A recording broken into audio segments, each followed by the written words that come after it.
ಇದೀಗ ರಾಜ್ಯದ ಸಂಕ್ಷಿಪ್ತ ಸುದ್ದಿಗಳ ಕ್ವಿಕ್ ರೌಂಡ್ ಅಪ್.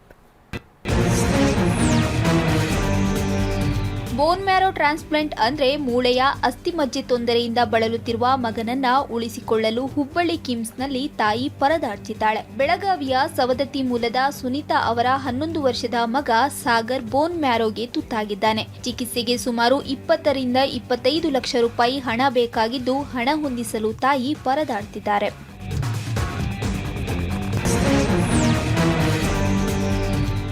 ಶನಿ ಅಮಾವಾಸ್ಯೆ ಮತ್ತು ವೀಕೆಂಡ್ ಹಿನ್ನೆಲೆಯಲ್ಲಿ ಮಾದಪ್ಪನ ಸನ್ನಿಧಿಗೆ ಭಕ್ತರ ಮಹಾಪೂರವೇ ಹರಿದು ಬಂದಿದೆ. ಚಾಮರಾಜನಗರ ಜಿಲ್ಲೆ ಮಲೆಮಹದೇಶ್ವರ ಬೆಟ್ಟಕ್ಕೆ ರಾಜ್ಯದ ವಿವಿಧೆಡೆಯಿಂದ ಬಂದ ಭಕ್ತರು ವಿಶೇಷ ಸೇವೆ ಸಲ್ಲಿಸಿದ್ರು. ಮಾದಪ್ಪನಿಗೆ ಚಿನ್ನದ ರಥ, ಬೆಳ್ಳಿ ರಥದ ಸೇವೆ ಮಾಡಿಸಿ ಪ್ರಾರ್ಥನೆ ಸಲ್ಲಿಸುತ್ತಿದ್ದಾರೆ. ಹುಲಿ ವಾಹನ, ರುದ್ರಾಕ್ಷಿ ಮಂಟಪ, ಬಸವರಥ ಸೇರಿದ ವಿವಿಧ ಸೇವೆ ಸಲ್ಲಿಸುತ್ತಿದ್ದಾರೆ.